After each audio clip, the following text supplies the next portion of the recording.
Bonsoir à toutes et tous. Donc, je m'appelle Laetitia Avia, je suis donc ancienne parlementaire et actuellement avocate. Et donc, quand j'entends la présentation de Cyril Di Palma qu'on vient d'avoir il y a quelques minutes, et merci beaucoup Cyril, sur tous ces sujets liés aux dérives, forcément, mon premier réflexe est de penser comment est-ce qu'on encadre tout ça, comment est-ce qu'on réglemente tout ça. Et le terme pour cela, c'est bien régulation, régulation, régulation. Et c'est ce dont nous allons parler durant les prochaines minutes. Alors, la première chose qu'il faut se dire, c'est que nous toutes et tous, mais surtout quand on est une autorité publique, un responsable politique notamment, on est confronté à une certaine dualité en présence de toute innovation technologique. Cette dualité, c'est celle de l'enfant qui vit toujours en nous, qui est à la fois extrêmement fasciné par toute innovation technologique, qui imagine le champ des possibles, qui se dit que l'on peut absolument faire des choses auxquelles il n'a jamais osé rêver, mais aussi une partie bien plus rationnelle entre nous, en nous, qui est celle de la crainte, qui est celle de la peur de ce que nous ne pouvons pas contrôler. Et c'est donc cette dualité qui va s'affronter, qui va être en tension constante, en présence de toute innovation, pour savoir finalement, est-ce qu'on laisse l'innovation générer de la nouveauté, quitte à ce qu'elle soit incontrôlable, ou est-ce qu'on laisse place finalement à la fois à une crainte, mais aussi à ce cadre que nous avons créé dans l'ensemble de nos relations sociales et sociétales, et donc la loi, le cadre de la loi, de la réglementation et de la régulation.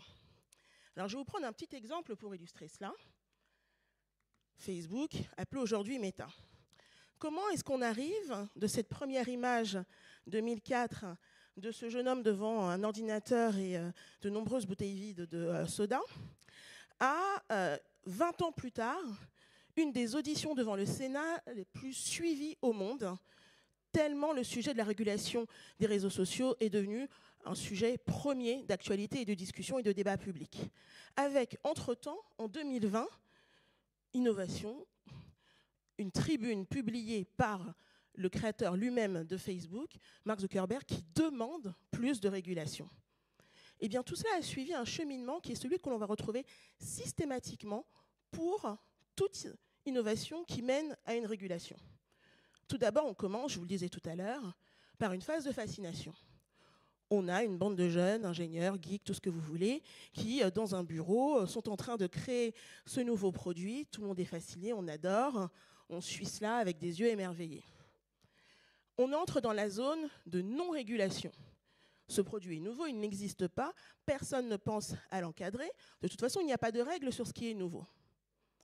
Petit à petit, on entre dans une autre période qui est celle de l'autorégulation, puisque d'autres ingénieurs, d'autres chercheurs, d'autres geeks vont créer ces produits, il va y avoir de plus en plus de personnes sur le marché, et c'est le marché lui-même ou l'industrie elle-même qui va créer ses propres règles, parce que ces règles permettent aussi de créer quelques barrières à l'entrée pour qu'il n'y ait pas non plus trop de monde sur ce marché innovant, et donc qui vont créer leurs règles de fonctionnement, et donc ce système d'autorégulation. Et là, systématiquement, on arrive dans ce moment où, si cette technologie est à succès, bien entendu, parce que s'il n'y a pas de succès, ce n'est pas un problème, où on va avoir des problèmes sociétaux, où on va avoir ces dérives dont Cyril vous parlait précédemment, et donc où le pouvoir politique, ou en tout cas les autorités publiques, vont se saisir du sujet et générer donc ce besoin de régulation. Et ce besoin de régulation, ce besoin d'encadrer, de faire entrer cette technologie dans le cadre de ce que nous connaissons, dans le cadre de nos règles, de nos lois, de nos fonctionnements intégrés et reconnus et légitimés par tous, va créer une régulation. Sauf qu'attention, cette régulation, je vous le dis d'ores et déjà, ce ne sera rien de très nouveau, ce sera en réalité l'autorégulation qui aura été institutionnalisée. Puisque les règles auront déjà été créées par l'industrie elle-même, qui va donc faire en sorte que ces règles soient maintenant généralisées, acceptées de tous, et qu'elles créent ce cadre. En tout cas, c'est ce qu'on a vu dans de nombreux sujets, et notamment sur le sujet des réseaux sociaux, dont on parlait il y a quelques minutes. Donc il faut bien se dire, quoi que ce soit, personne ne réinvente l'eau chaude ici. Et c'est d'ailleurs pour ça qu'en matière de régulation, on va rencontrer très peu de forte résistance de la part des géants du numérique. Alors oui, ils vont faire un petit peu de lobbying, etc. Mais en réalité, le cadre qui sera présenté, que ce soit par les lois françaises ou par les lois européennes, ne sera pas très dérangeant parce qu'il sera très proche de ce qu'elles appliquent déjà depuis longtemps. Et en réalité, sera même déjà obsolète, puisque généralement, on a déjà un épisode de retard, et que quand nous sommes aujourd'hui en train de parler d'un sujet à réguler, c'est généralement que ce sujet, on le voit avec notre regard actuel, donc sur des éléments du passé, et que les géants du numérique sont déjà en train de penser à autre chose, et donc se verront appliquer une régulation lorsqu'ils seront déjà passés à un épisode suivant. Malheureusement, c'est l'histoire de notre vie, on a toujours un train de retard. Mais, et je peux vous le dire de mon expérience, le propre du politique, c'est d'agir, c'est d'agir, c'est d'agir pour éviter ceci. Non, on n'accepte pas dans notre société que ce soit le Far West, et c'est d'ailleurs l'expression qu'on utilise beaucoup pour parler du numérique. C'est donc la raison pour laquelle on doit absolument s'en saisir, montrer que l'on n'est pas dépassé par l'innovation technologique. C'est très important de montrer qu'on a ce contrôle, et donc réguler, c'est contrôler, c'est reprendre le dessus, c'est montrer que l'on comprend l'outil et que c'est pour ça qu'on vient lui appliquer de nouvelles règles. Mais malheureusement, en matière de régulation du numérique, on est arrivé sur cette dernière décennie, ou ces dernières 15 années, à une boulimie régulatrice que je vous laisse constater. Vous avez ici l'ensemble du cadre de régulation du numérique européen. L'ensemble de ces textes, alors je suis désolée, ils sont en anglais, et de toute façon, on ne va pas les descendre ensemble, hein, parce que c'est juste, à part si vous avez 3 ou 4 jours pour qu'on puisse faire cela, hein, je suis à votre disposition. Mais il faut comprendre ici qu'à chaque nouvel événement, à chaque drame, à chaque incertitude, on crée une nouvelle norme. Et alors, toujours sous le même schéma, avec une approche très sectorielle et avec une surenchère dès lors que l'on a une société qui est en émoi vis-à-vis d'une nouvelle technologie, d'une pratique, d'un usage. Et malheureusement, aujourd'hui, on est dans cette inflation régulatrice qui fait que tout ceci peine énormément à s'appliquer, puisque toute loi doit pouvoir bénéficier d'un certain temps pour pouvoir s'implanter, pour pouvoir être auditée, pour pouvoir être mise en œuvre correctement. Mais dès lors qu'il y a de la surenchère avec un autre texte de réglementation, eh bien finalement, ça laisse même plus de place à des voies d'échappatoire, puisque, attendez, moi je ne vais pas mettre en place des équipes, une ingénierie pour appliquer telle réglementation, alors que je sais qu'il y a telle autre qui arrive dans peu de temps. Et ça, c'est ce qu'on vit aujourd'hui énormément, surtout à l'échelle européenne, en matière de régulation du numérique. Alors si on applique cette réflexion au sujet qui va animer énormément nos débats durant les 3 jours, qui est la question de l'intelligence artificielle, où en est-on en matière de régulation du numérique? La première chose qu'il faut se dire et que vous ayez bien en tête, c'est que même si on parle beaucoup d'IA aujourd'hui, j'indiquais tout à l'heure que sur les 15 derniers jours, il y a énormément de conférences qui portent sur ce sujet. Il y a eu également un sommet international sur l'IA. Les États-Unis ont pris ce qu'on appelle un executive order. On a eu à l'échelle européenne un nouveau règlement qui s'appelle l'IA Act. Donc si on a tout ça qui se multiplie, en réalité, le sujet de l'IA est assez présent depuis déjà quelques décennies. D'ailleurs, ne me lancez pas sur la question « qu'est-ce que l'IA » hein, faisons comme si nous étions tous d'accord sur le fait que l'IA est une technologie avancée d'algorithmes d'auto-apprentissage. Disons juste cela pour se dire qu'on va rester sur la version la plus simple de la définition de l'IA. Mais vous comprenez de mon regard qu'on n'est pas forcément d'accord sur la définition. Donc, que fait-on en présence de la question de la régulation de l'IA? Eh bien, on est arrivé là, dans un moment assez particulier à notre échelle européenne, dont je voulais vous parler. C'est un moment de tension. L'Europe face à ses contradictions. Sur les dernières semaines, on a eu ce débat entre à la fois une notion, un besoin de cohérence et peut-être d'opportunité. Alors, cohérence, je vous montrais tout à l'heure l'ensemble du schéma de régulation qui existe en matière de numérique en Europe. Et donc, la cohérence voudrait que, évidemment, on continue, on régule, on essaye de ne pas répéter les erreurs du passé. Et donc, tout ce qui a déjà été prévu par le passé en matière de régulation, on l'implique tout de suite à l'IA. Ça, c'est ce qu'il y a de plus cohérent. Mais l'opportunité, c'est peut-être aussi de se dire, on va essayer de ne pas répéter les erreurs du passé. Et l'erreur du passé, c'est peut-être d'avoir laissé des géants du numérique américains émerger. Et donc, on va laisser peut-être des acteurs européens, et en particulier français, je vous ai mis le logo de Mistral, émerger.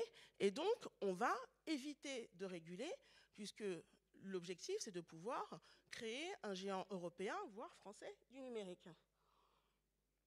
Et ce qui crée une tension, et qui fait que finalement, on perd de lisibilité, en particulier en Europe, sur ce qu'on veut faire. Quel est notre rapport à la technologie, à l'innovation et au cadre de loi qu'on doit lui fixer ou pas.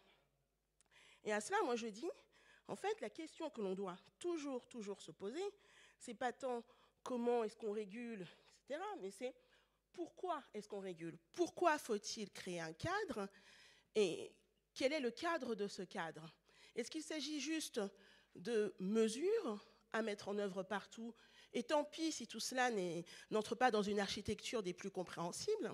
Donc on va se dire, il faut de la transparence, il faut de la gouvernance, il faut de la protection des droits, il faut de la protection des données. Pourquoi? Parce que c'est ce qu'on a toujours fait, et sans essayer de voir cela de manière un peu plus globale.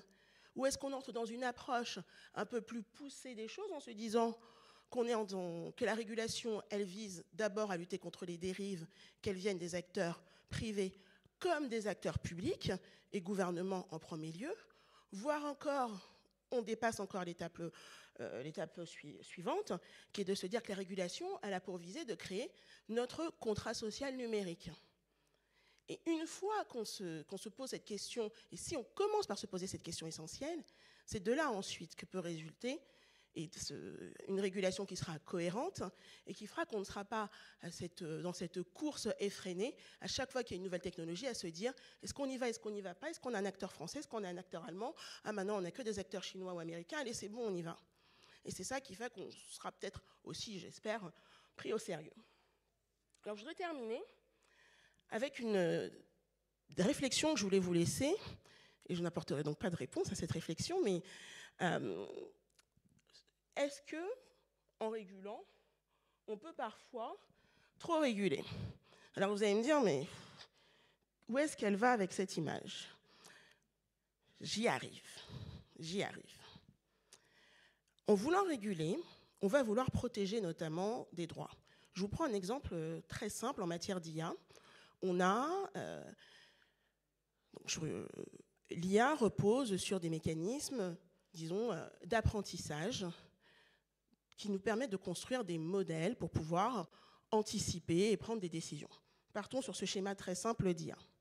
Pour pouvoir faire cet apprentissage, l'IA va reposer sur des informations, sur des règles qui seront données donc, par un humain, évidemment, mais également sur l'analyse d'exemples. Le régulateur va dire les exemples qui sont utilisés par l'algorithme sont des exemples humains, donc viciés, car il y a plein de biais. On a des biais dans notre société. La discrimination fait partie de notre quotidien. Et donc la régulation va dire, on va demander aux algorithmes de supprimer les biais de discrimination. On arrive donc avec des modèles qui sont construits pour ne pas discriminer et donc être au-dessus de la capacité humaine, puisque l'humain, naturellement, discrimine. Et puis, on va avoir des personnes encore plus intelligentes qui vont dire « Non, mais attendez, moi, je ne vais pas juste utiliser des biais de correction dans mon algorithme. Non, moi, je vais faire en sorte que mon algorithme travaille sur la base d'exemples qui eux-mêmes ne seront pas biaisés.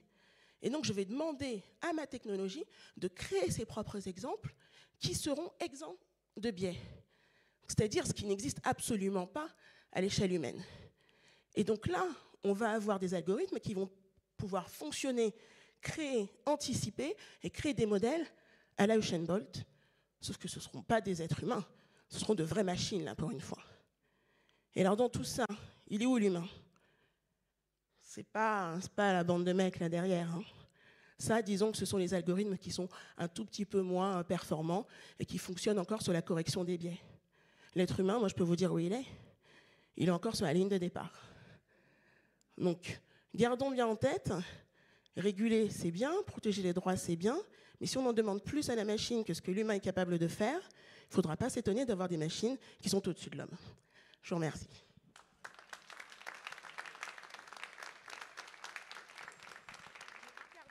Je n'ai absolument pas regardé le temps. Je ne sais pas si on enchaîne ou si je dois poser des questions, si quelqu'un veut prendre des questions. Est-ce qu'il y a des questions? Ou est-ce que j'ai été extrêmement claire? Ah, j'ai été extrêmement claire. J'ai été extrêmement claire. Je vous remercie beaucoup. Ah, pardon.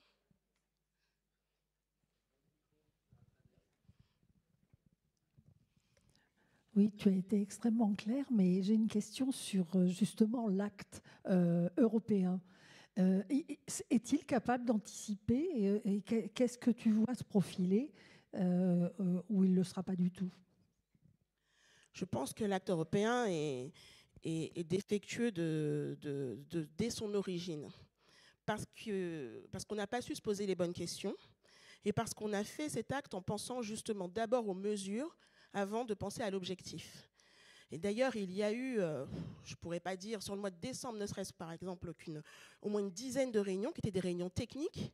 Disons, on va demander aux entreprises d'avoir telle mesure spécifique, mais jamais en ayant une vision globale et en se disant, voilà le cadre protecteur qu'on veut engager. Pourquoi? Parce que le politique, en fait, qui est celui qui doit mener toute politique publique, en fait, n'était pas aligné et n'était pas cohérent sur les objectifs. Est-ce qu'on veut protéger les droits d'abord, protéger les technologies, enfin s'assurer qu'il n'y ait pas de dérive technologique, ou est-ce qu'on veut laisser un géant européen émerger? In fine, on a un texte qui est extrêmement technique, sans vision, et avec des délais d'application qui font que cela s'appliquera à toutes les technologies qui émergeront à l'avenir, et à partir de 2025, si je ne me trompe pas. Avec, en plus, vous pouvez imaginer dans les considérants un certain nombre d'exceptions qui le vident énormément de sa substance. Donc on a un texte très technique, avec beaucoup d'exceptions, qui s'applique dans un an à tout ce qui sera nouveau. Donc tout ce que l'on connaît aujourd'hui et tout ce qui est en train d'arriver saura être assez exempt de l'application de ce texte, malheureusement. Merci beaucoup.